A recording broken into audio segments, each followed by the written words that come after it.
One of the signs of a life being lived in compromise is this. It's a person who lives in passivity. One of the signs of a person who is living in compromise is a person who is passive.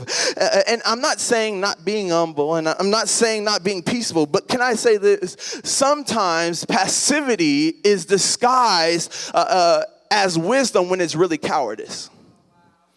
In other words, we use wisdom as a need to be a coward, or as an excuse for being a coward when God has called you to live a bold life, when God has called you to be courageous, when God has called you to step up. And so we have to understand something. When God gives you something, there is something that you have to do with what he gave you.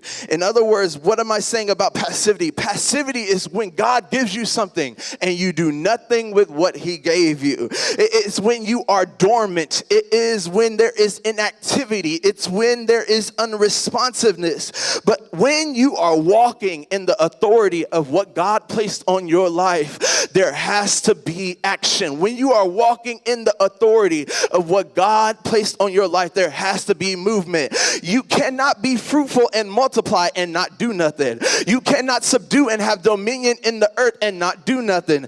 In other words, what am I saying to you? There is something that is required from you to move with what God has given you, to walk in the authority of what God has given you. Because understanding this, authority not only requires action, but it requires responsibility. It comes with responsibility.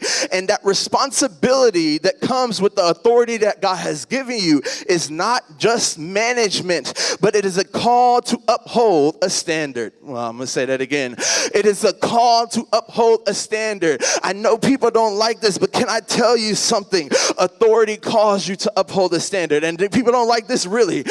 God is a God of standards. I know we preach this Christianity where God just does whatever he wants to and accepts whatever. But no, God has a standard. And God is a God who upholds his standard. And he desires from you to get what you need so that you can live the standard in which he has called you to. But guess what? It requires you to go to him.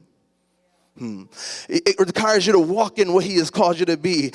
And can I tell you this? He isn't pleased with those who just do whatever they want to do with what he gave you. He's not pleased if he gave you something, if he gave you a gift and you haven't done anything with the gift in which he gave you. If you just used it for your influence and for your power, but you haven't actually used it for the purpose in which God has called it to. God has a standard. Look at someone and say, God has a standard. God has a standard. Now, understanding this, if he has a standard, and he has a standard in which he expects you to uphold, is this. You have to first understand your instructions. You cannot operate under the standard when you don't understand what your instructions are, which means your ear has to be in tune with what God is saying. You have to be in the same frequency. You have to pick up the cadence of what God is saying and what God is doing, because if you do not, you will live your life off of your own instructions and not the instructions of God.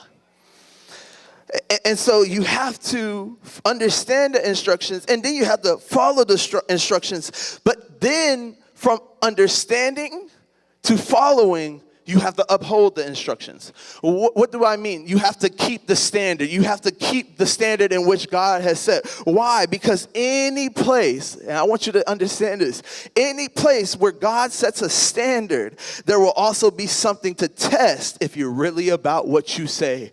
There will be something that comes into your life to see if you really can keep up with what God has said. There will be something that will try and test if you really believe what God has told you, to the degree of you will not compromise what God said for anything or anyone. And can I say, you cannot uphold the standard if you live your life in passivity. You can't uphold the standard if you live your life in passivity. Why? Because God will test it to see what you claim. And he'll see it, why? Not only to see what you claim, but who do you fear? Lord? Do you fear him? Do you fear what God said? Do you fear his instructions? Do you fear his direction? Or do you fear man more than you fear him? And so we see Eli, the prophet, the judge, the leader in his position. He is in this positioning. He is in this place. And his job is to upkeep the standard that God has given him. His job is to uphold the standard in which God has given him.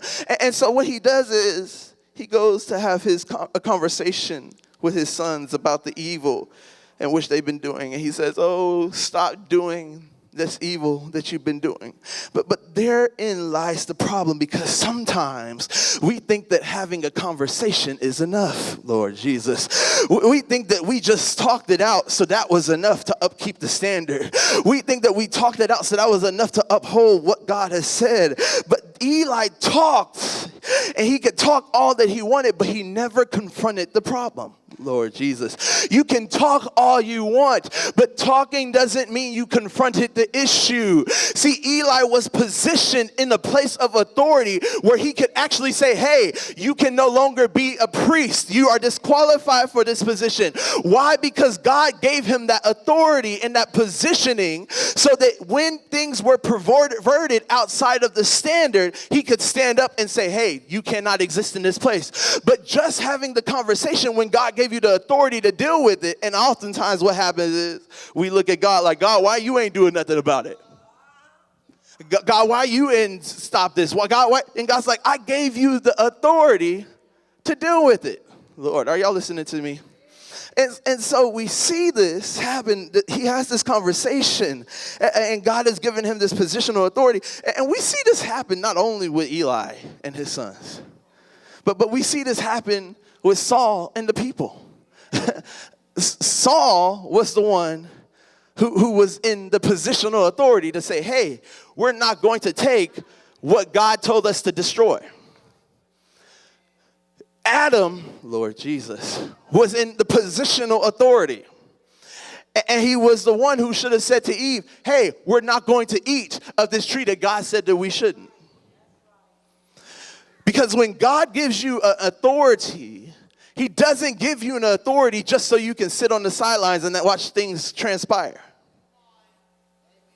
He gives you an authority so that you can actually deal with the things in which he's placed on your life. It's just making sense to you. Because understanding this, where you do not uphold a standard, where you do not uphold the standard of God, you are silently affirming disobedience and dysfunction.